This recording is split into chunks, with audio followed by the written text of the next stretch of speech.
Hello, and welcome back to Let's Get Lit. In this episode, we will be discussing Chapter 21 of the Odyssey. Remember, the previous 20 chapters are on YouTube for your listening pleasure. So, catch up before you head into spoiler territory. Alright, everyone ready? Awesome. This chapter starts off with Athena telling Penelope to put her plan into action. Penelope goes down to the storeroom and gets Odysseus' bow. Homer gives the reader a history of the bow, where it came from, and its importance. She gets it, takes it out of the case, and cries over it. She then goes back upstairs to the suitors with a chest full of bronze and iron. She tells them that there will be a competition today for her hand in marriage. The competition will consist of Odysseus' bow and shooting an arrow through 12 axes. Whoever can string his bow and shoot the arrow through all of the axes will win her hand in marriage. She then has Eumaeus set the bow and iron before the suitors. Antinous goes on to scold the two stocksmen of Odysseus and make fun of them. Telemachus goes and sets up the axes in the ground. He tells the suitors that if he can string the bow and shoot the arrow, he will tell his mother that she will be able to stay with him and not have to marry off. He tries to string the bow 3 times but is not successful. Had he tried a 4th time, he would have gotten it. However, he lets the other men have a go at it first. Leodes went first, and he was unable to string the bow, and he gave up. Antinous told Melanthius to bring lard to see if they could grease the bow up to get it to string, but it didn't work. Antinous and Euremacus, the leaders of the suitors, stayed and tried as well. Eumaeus, Philestrious, and Odysseus left the games and went outside.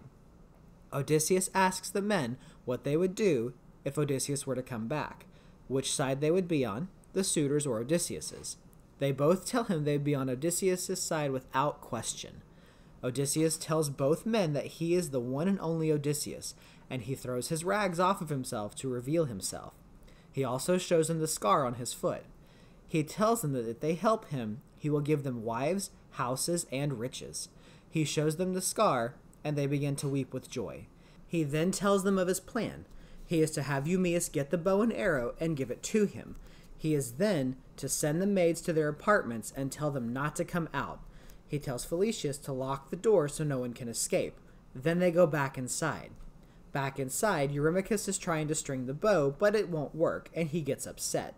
Antinous tells him that it is the feast of Apollo, and they should wait until tomorrow and try again. Everyone agrees with Antinous. Odysseus says that he agrees, but asks if he could have a try. Antinous gets upset for fear he could string the bow, and he begins to chide Odysseus. He says he must be drunk if he thinks he can string the bow.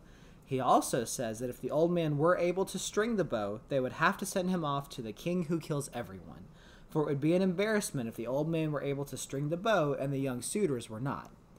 Penelope says that the old man should have a try. Antinous tells her what he has already told the old man, but she doesn't care.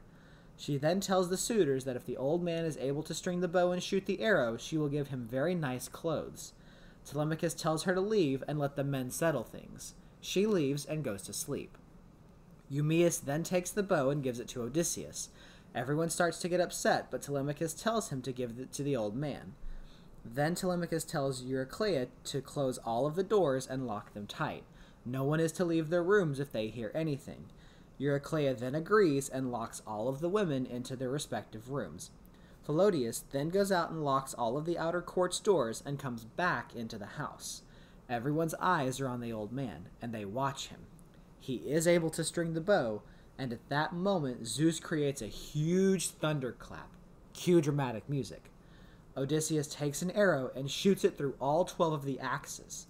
Odysseus then tells everyone that he must have his old strength back again, and that it is time for a great feast. Telemachus then grabs his sword and spear and stands by his father's chair. This is the end of Chapter 21 of the Odyssey. I hope you're enjoying these podcasts, and please remember to like, share, and subscribe for more content. Have a great one, and as always, stay lit.